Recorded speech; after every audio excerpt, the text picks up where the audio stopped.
Like to call the the regular meeting of the Village of Corrales governing body to order. Please turn your phones off or set them on vibrate. And then once you've done that, stand and join me in the Pledge of Allegiance, please. I pledge allegiance to the flag of the United States of America and to the republic for which it stands, one nation, under God, indivisible, with liberty and justice for all. Councilor Miera? Breathing. Barely. Okay, I'll let that drop. Here, sir. Councilwoman. Here. Councilwoman. Here. Councilor Knight. Here. Councilor Alsabrook. I am here. Okay, so Stuart's at home recuperating and Zach is taking care of his daughter. Council is online. He's online, okay. Councilor Murray. I'm here, a little bit worse for the wear, but I'm here. Hey, you look good.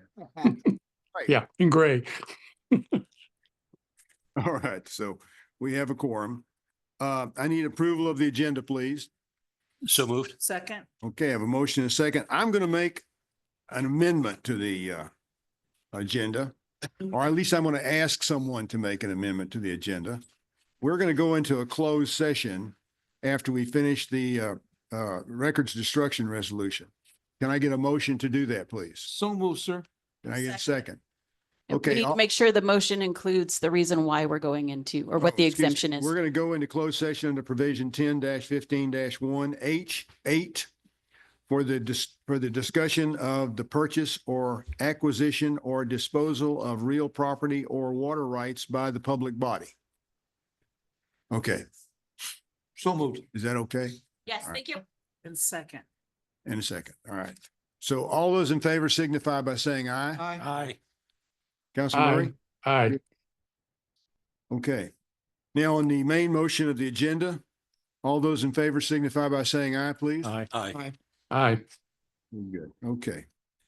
So now we'll move on to the approval of a proclamation for Ollie Reed Jr. Day, February 22nd, 2025. That'll be done by Jolene Gutierrez Kruger. I need a motion to approve the proclamation, please. So moved. Do I have a second? Second. Okay. Ms. Kruger? Melanie, do we have okay.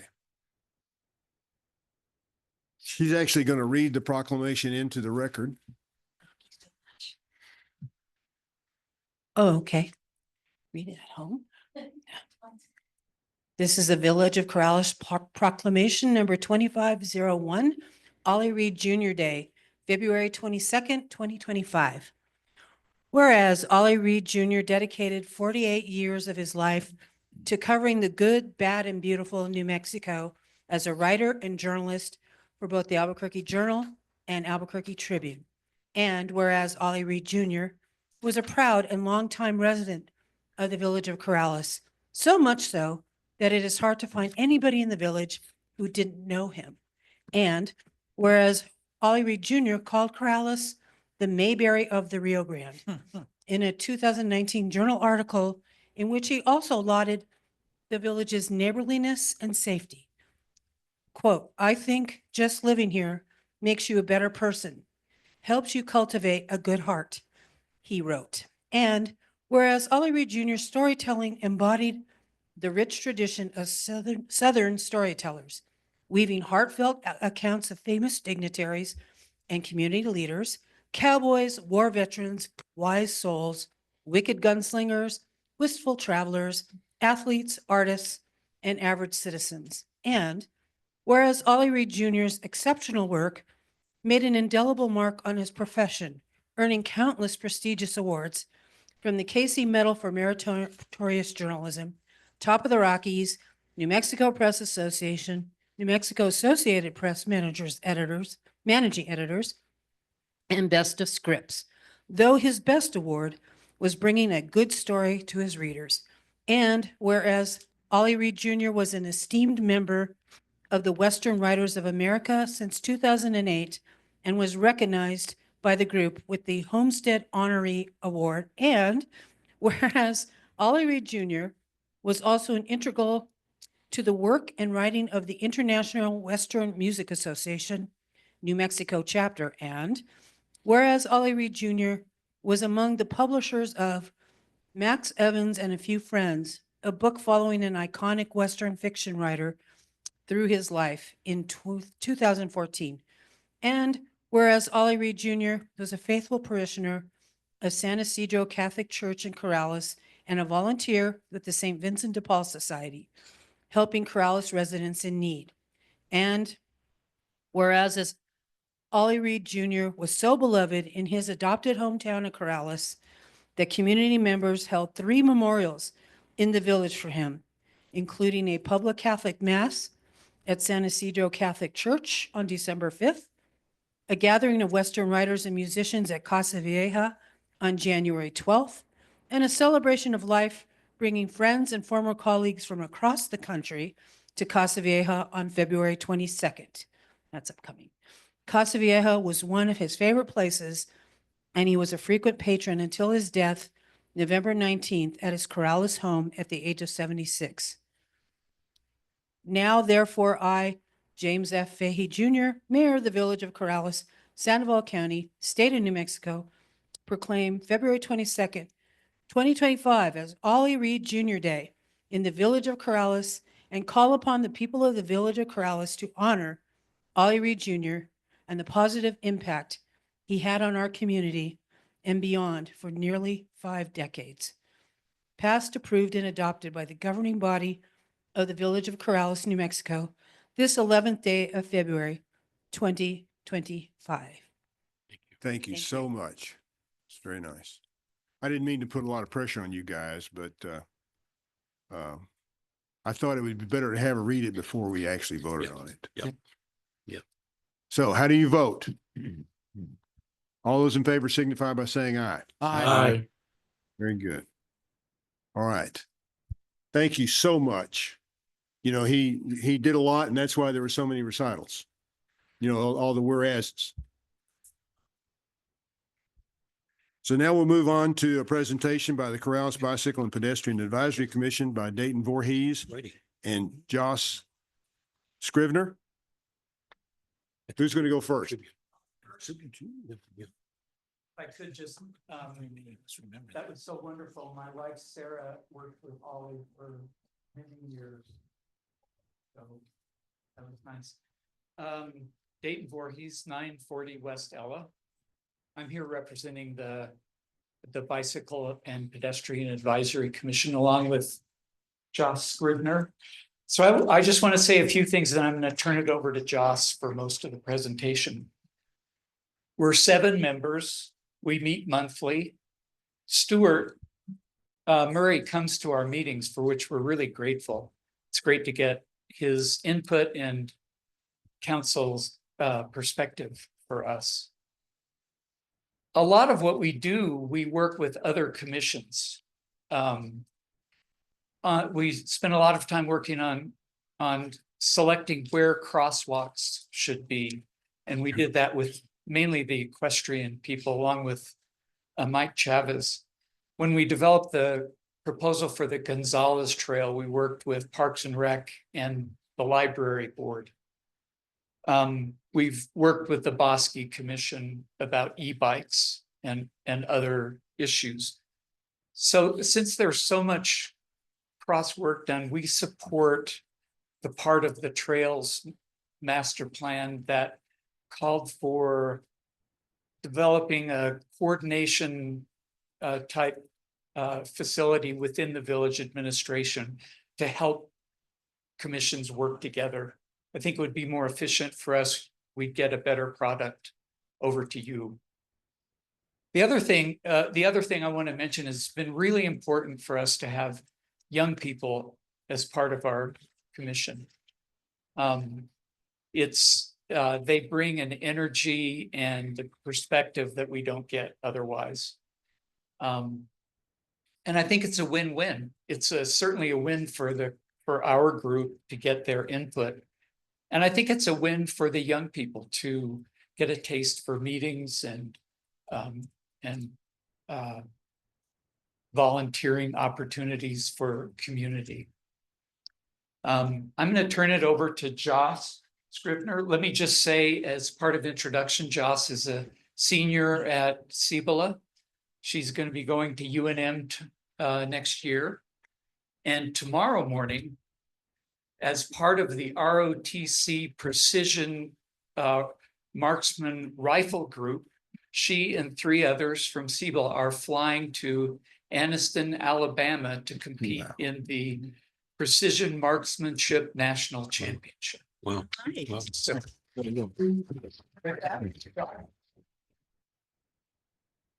Good evening. My name is Josh Scrivener, Jocelyn. Like he said, I am a senior at Cibola High School, and I have lived here for about 8 or 9 years now. I apologize. Let me say my address: 625 El Camino Arco Iris. Just the microphone up. Oh, sorry. 625 El Camino Arco Iris. One thing I do want to start off on is my apologies, our accomplishments over 2024. If you want to focus your attention to the screen once, I do have a few photos, not many. There. Okay. All right. So this is going to be from the Ride, Stride, and Giddy Up. This is held at the Rec Center in Corrales Soccer Fields.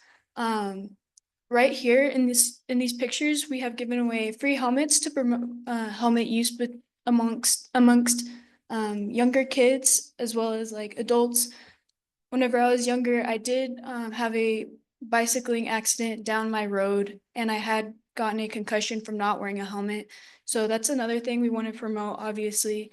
And then another thing that we do at the Ride, Stride, and Giddy Up is the Noodle Pony Rodeo, as well as like we teach kids how to act whenever they come across horses, pedestrians, and other dogs.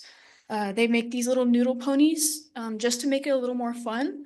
We also get a dog trainer, a professional dog trainer, and we have a rock wall.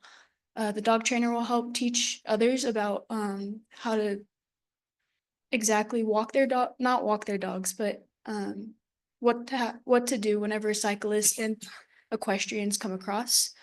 Another accomplishment we've gone across is our commissioner, Stevie Kunzler. He did crosswalk flags, those little crosswalk flags you might see on certain roads, just for people to use whenever they cross the road. And that's helped a lot. It's really nice to see those things just because I have younger siblings at Corrales Elementary. Sorry. My siblings, they travel a lot amongst the roads. It's really nice to have those flags for them just because they are on the younger side. One more thing that we have done is work on the Adopt a Pathway. Adopt a Pathway we're currently still working on it, but the Intel or behind the rec center, we have a pathway. Our commissioner or co-chair, Dayton Vuhries and his wife, Sarah, are adopting this one for the year. This is so that whenever people adopt the pathway, they can clean it up throughout the year. And then this also gives them the chance to just community service and have a nice walk out there. Another one is the one on the Upper West Meadowlark that goes behind the Intel, or like it connects with Intel. That's one we do want to add into there. That's going to be it for the slides up there. So for our, oh yes, sorry. Upcoming this year, our commissioner Stevie Kunzer is working with local artists as well as businesses to make bike racks for outside, just because like he's working as well with welders, making these bike racks to involve both artists and these businesses. Up on the screen is the prototypes he's come up with other welders. This gives a chance for local artists to customize and really just bring out what Corrales is about, the community and everything about it. Some other things we did want to touch up upon were crosswalks on Corrales Road, we understand that it is a state road and you guys do have to work a little bit harder with the state. But we do want to see some sort of like more crosswalks, or just because it's a bit harder and busier. And with the elementary school on the road and other schools on the road, it would be nice to add some of those into as well. And then lighted up crosswalks. We were working with the equestrians.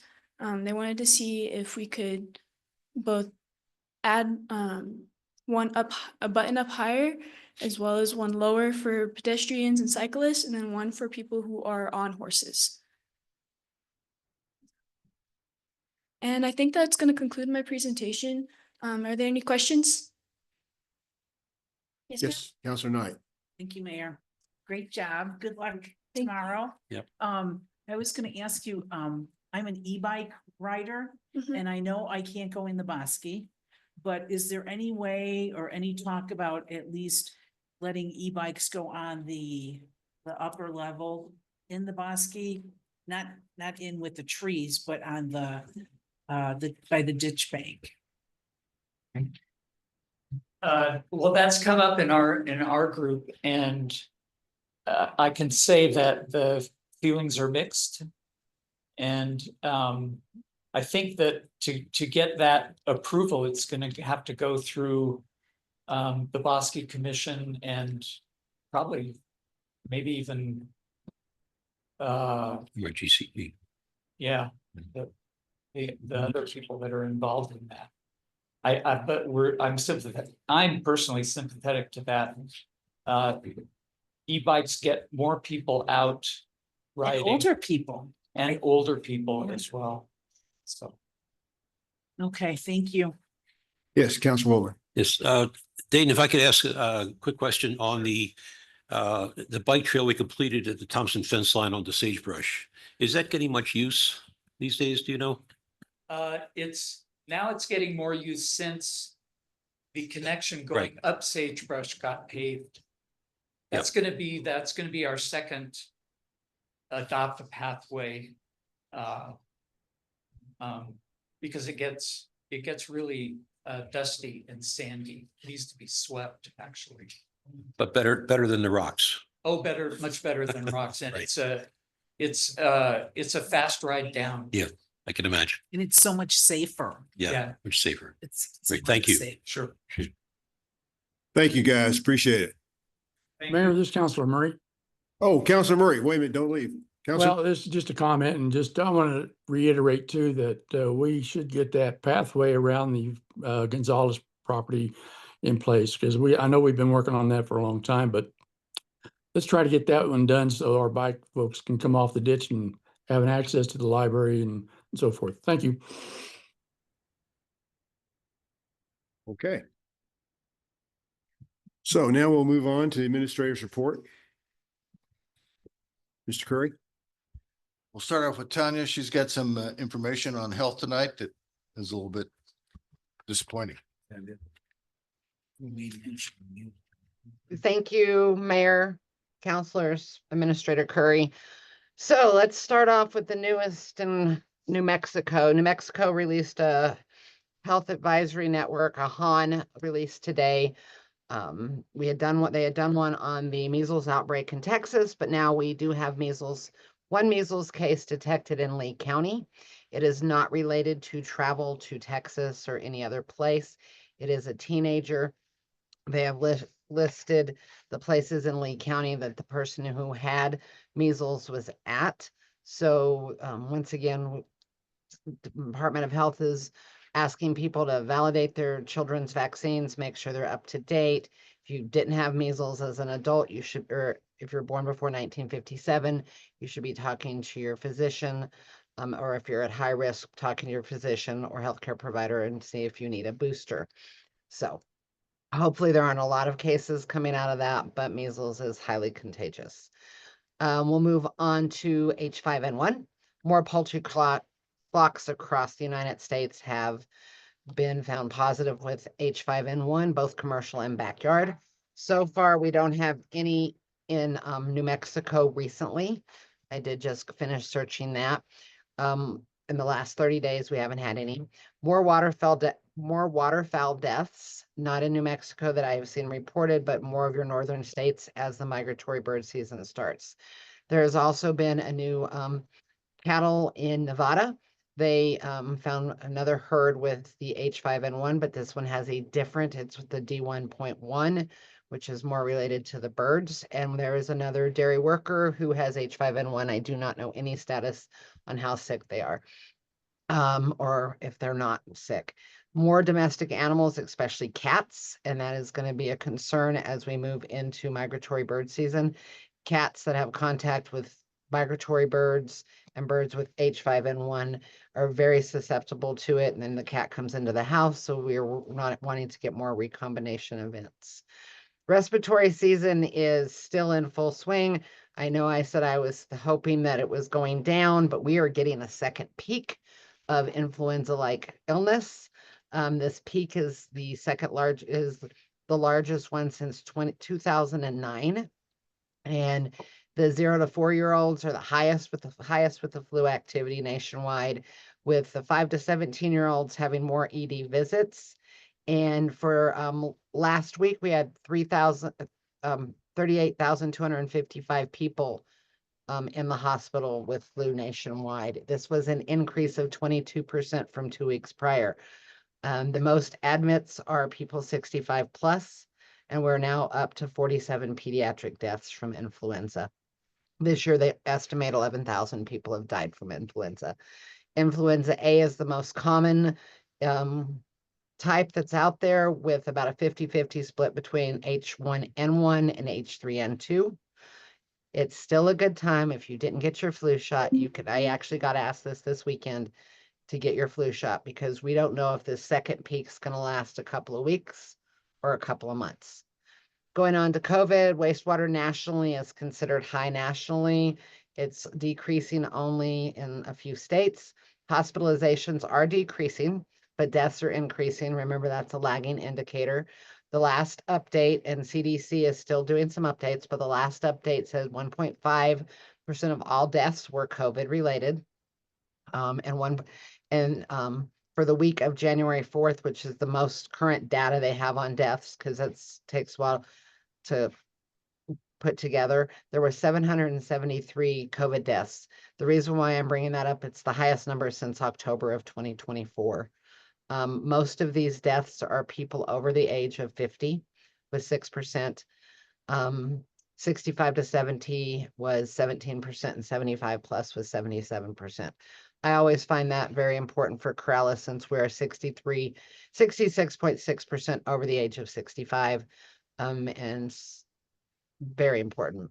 The last two things I have are, there is a tuna recall, and I thought that was really important because a lot of people eat tuna.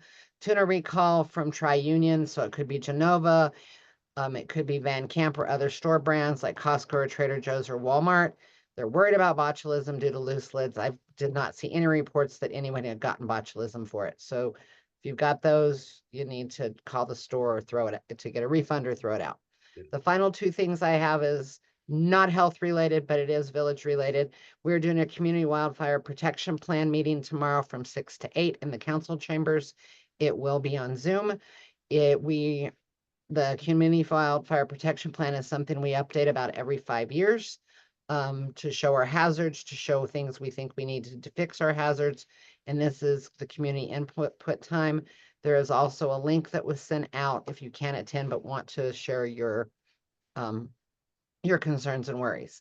And then the following, on February 23rd, which is a Sunday from 2 to 4, we'll be doing one of our annual emergency preparedness meetings with the community to give information and questions, ask and answer questions that the community may have. That will also be on Zoom. I'll be happy to answer any questions. Councilwoman? Yes, Tanya, quickly, have you seen any impact yet from the Trump administration in terms of data collection and dissemination, how it may affect what you're doing? So CDC is still putting some information out, which is great. I don't know how much, a lot of it is older information that's been compiled, but I use a lot of other I look at CIDRAP, Dr. Osterholm out of Minnesota. Don't want to get it wrong. Other non-government agencies that do a lot of this stuff. GSA, there's a whole bunch of those. Now, I don't know if funding stuff's going to impact some of these, but right now it's okay. They're still keeping up with some of the stuff. Good. Thank you. So Tanya, did you say there had been 11,000 deaths from flu? Yeah, estimated 11,000. They don't really, so the MMRW, which is the weekly morbidity and mortality report CDC puts out, didn't come out the last time. So that is one impact. I'm hoping they're going to catch up and it will be coming out. We usually don't get our full flu totals until the following year when they can go through all the death certificates and see what caused them. You know, it's 11,000 is a lot, and get your flu vaccine. The vaccine probably won't keep you from catching it, may not even keep you from having symptoms, but it will really work hard to keep you out of the hospital. So some of that data just won't come out till much later, Mayor. So what is the time frame for that 11,000? Through this flu season. So the flu season October? starts in October, Okay. November. Okay. All right. Thank you. Oh, You're welcome. Tanya, do you know how that compares to past years, the numbers? Not right off my head, top of my head. I've seen some, I mean, I know we've had some numbers where it's 120,000. If my memory serves me right, and I can look it up and send out an email if you would like, roughly 60,000. But remember, those are the numbers that come out 6 months later when they can go through all the stuff. And I don't know how much is being held by MMWR at this point in time. Stuart? You have any questions? Nope, I'm good. Okay. Anybody else? Thank you. Thank you. Thank you, Tanya. Okay. Next up, we have a little report from Sky regarding business applications, business permits. Thank you, Mayor and Ron and Council. So the clerk's office has been very busy with business licenses and new businesses and renewals. So I just kind of want to give you an idea. We had 108 renewals that are due for February. 93 are due for March and 91 are for April. So that's a lot coming into our offices. I've been working closely with Tanya from the fire department. It's been going really well with fire inspections. And so we're pumping through them pretty quick, but we've been very busy with those. And also we have 16 new business licenses for 2025 so far. Out of those 16, 11 of them are out of village and they're construction related. One is a commercial and 4 of those are home ocs. So that's pretty good, but we've been really, really busy with business licenses and Bridget is keeping up with them as fast as she can. So, but we're doing really well with those right now. You Thank you. guys have any questions?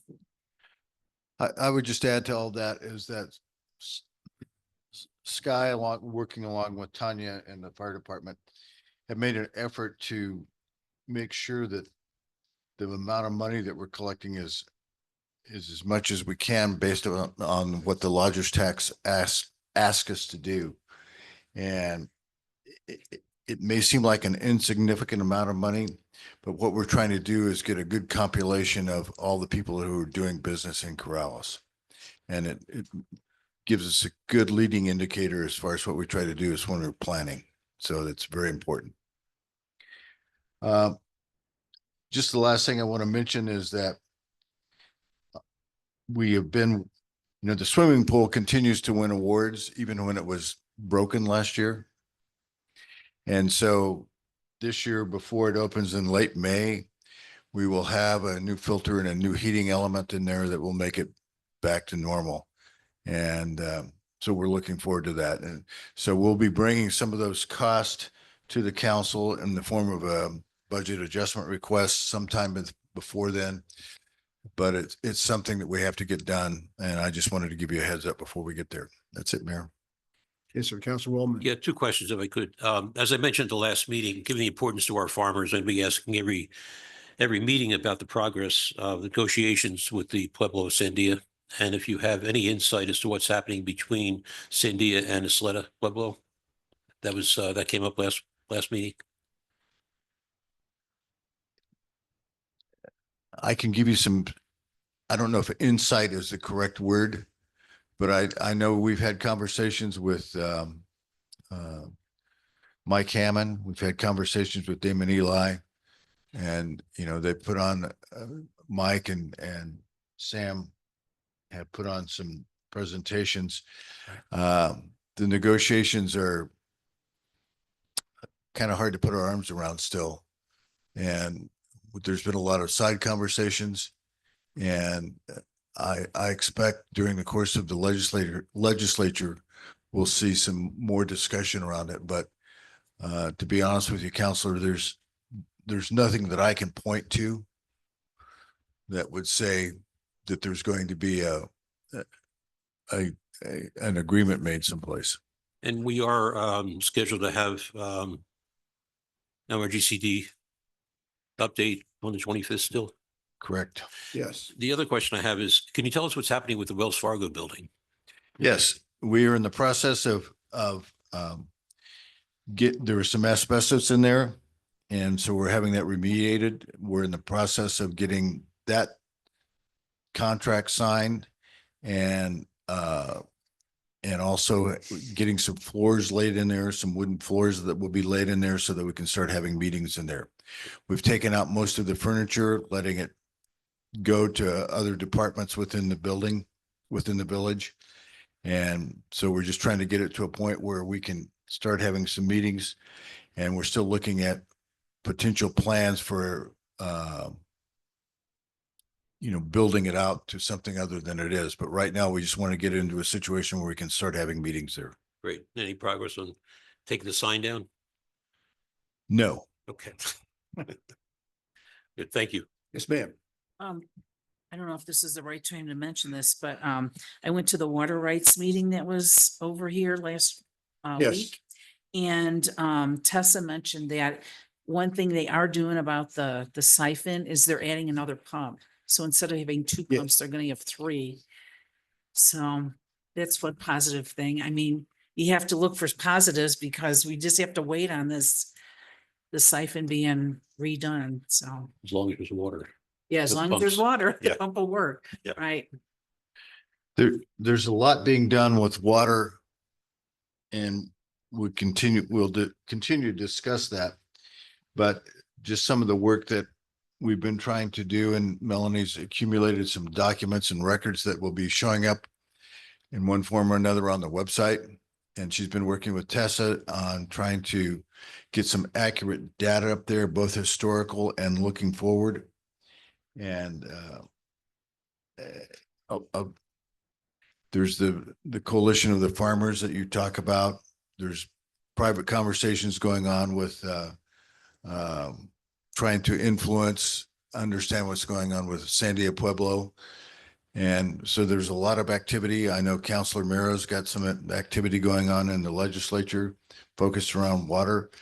And there's just a lot going on. But still the focus is on the siphon and how we're going to put water into our ditches. Okay. Is that it? That's it. Okay. Now we'll move on to Corralinos Forum. This section is for informational purposes only, not for discussion or debate, to inform the governing body of an issue or a concern. It would not be addressed on the agenda during the business session. There will be a 3-minute time limit for each speaker. Melanie? Up first, Kurt Flora. Mr. Flora, if you'll state your name and address for the record, you'll have 3 minutes. Kurt Flora, 28 Huff Road. Came here tonight to ask you to not approve the destruction of 2502 tonight. Destruction of records, because most of them records are public planning and zoning records. And since our last dealings with the village and finding out that the village personnel was telling people that they would be having to put a new road into our property, which was not a part of the agreement, which broke the agreement between the village of Corrales and ourselves by doing this. We've had people come up and tell us they've been told that they would have to put a new road into our property. That was not an agreement. So that made that contract null and void. So I do not want any records destroyed that has anything pertaining to our properties. That's for one. I've also requested, and if a request with Melanie, for either the resignation letter of the gentleman who has told these people that there was a road to be put into our property, or a termination letter. So I've requested that. Because what the village has done to us for the last 6 years and continues to do to us is corruption. Okay? I hope the Trump train comes through. Okay, I know you're all are Democrats. Mr. Trump is doing his best to straighten out this corrupt world we live in. Okay, and I have the proof of the corruption in Corrales. Okay, for the last 6 years. Okay, besides that, I'd like to know what's going on with the property I spoke with about the fire hazard down there off of Angus Road. Has anybody taken any issue into that? Has anybody talked about that in your talks? No, but you want to, look at other people and tell them to clean up their properties, which y'all know we've been cleaning our properties for years. Myself and my wife, 6 acres of our property, the biggest treed property left in Corrales. I think we've done a damn good job. I think Corrales needs to step up and start taking care of properties that are very fire hazard properties. If a cigarette goes out the window on any vehicle crossing that property in Corrales, it's going to be a danger. So, mayors and counselors, I want you to take to heart. We may be opening up the lawsuit again because you violated the contract with us. Thank you. That's everyone, Mayor. I'm sorry, what'd you say? That's everyone. Oh, okay. All right.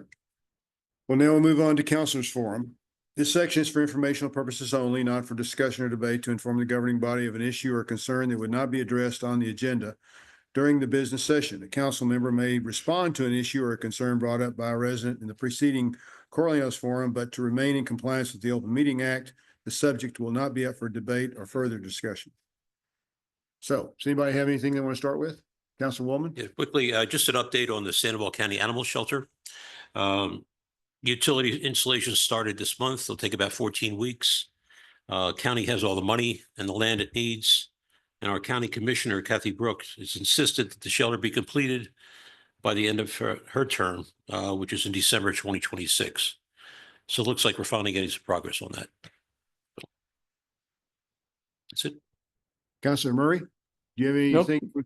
Nope, I don't. Thank you. Okay. Well, we'll move on to Councilor Murray. Do you want to say something? Just real quickly, I brought it up before, but it's only a week since or two since they started at the session. We have our 2 bills having to do with water and the repair of the siphon. Both bills are still there and they're slowly moving along. And I guess the only thing new that's come up is that we did have a letter that I have yet to receive, but the county assessor sent a letter not supporting those particular pieces of legislation, which have other people asking questions.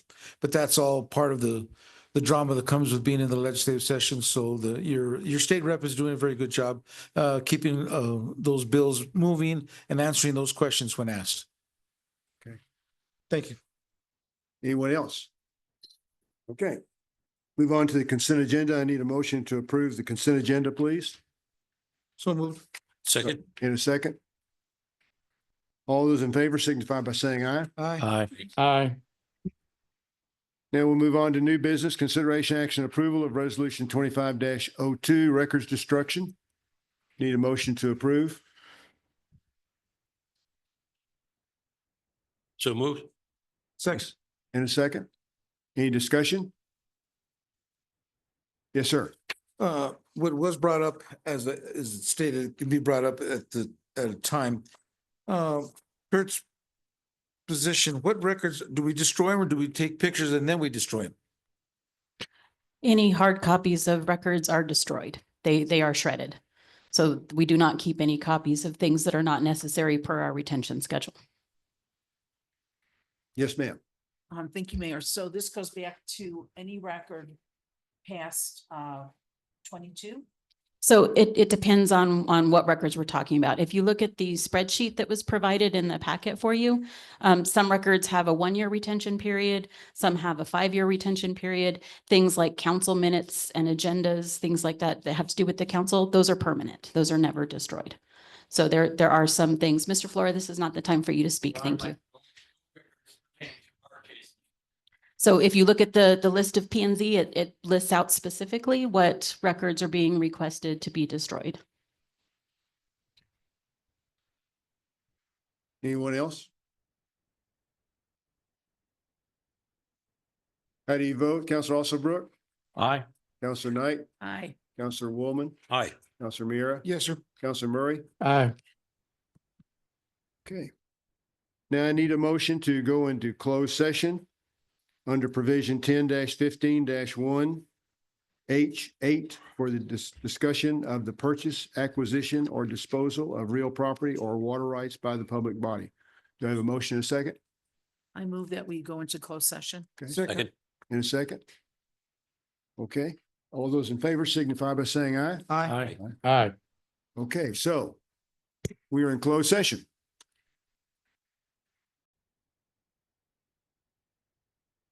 So we need a motion to come out of closed session. Mr. Mayor, I move that motion.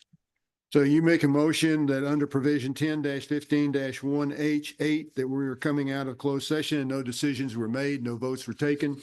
And we discussed, as described previously, a purchase, acquisition, or disposal of real property or water rights by the public body. Do I have a second? Second. So we have a motion and a second. All those in favor signify by saying aye. Aye. Aye. Okay. So the next thing are announcements for future agenda items. We're going to have a presentation next meeting by MRGCD. Jason Kasuga will come and give us a talk. So, write your questions down that you have for him so we can cover everything. There'll be a presentation by the Corrales Equestrian Advisory Commission on 3/11.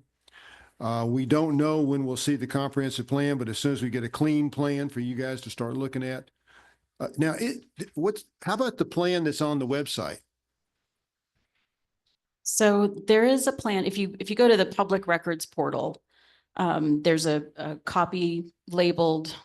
Comprehensive plan, isn't it? Well, there's so many different versions out there now, but there's one that's labeled clean edits or something like that. So that's the clean version that was created by the comprehensive plan committee. But as Tessa Davidson pointed out at the last special P and Z meeting, there were 2 items that got deleted from that clean copy that should have been in there. So the plan right now is that Planning and Zoning at their meeting on February 19th will approve a transmittal letter to send the plan to council with a couple of additional requests for changes. Once that is approved by P and Z, Lori, Chris Allen, and I are going to sit down and look at that clean copy of the draft, make the changes that P and Z recommends, add all of the appendices that have not been seen by anybody so far, and then make sure that all of the changes that were requested made it into this clean version. So the version that you will get to look at will be a clean copy that is approved by the Comprehensive Plan Committee and has all of the edits that were requested. So, but we are not able to schedule that meeting with Chris Allen until March 14th. And then when it's approved by council, it does have to be a public hearing, which means it has to be noticed 15 days before the meeting, and the document needs to be available to the public 15 days before the meeting. So that makes the first meeting in April the first time that you would be able to approve the document. So we might be able to put it on the agenda for March 25th for just a discussion and review by council. And then that way you could see a version of it. But before it's approved, we do have to go through that public hearing process. Mayor, this is Councilor Murray. Yes, sir. Is there a way to move up that date from March 14th so that maybe we could have a clean copy or a draft, rough draft. The only reason I mention that is I had a meeting with Sandy Rasmussen today, and they are up against crunch time. I think June is when they have to they have to have an approved ACD or not, because that is the drop dead date for the state to meet and either approve it or not.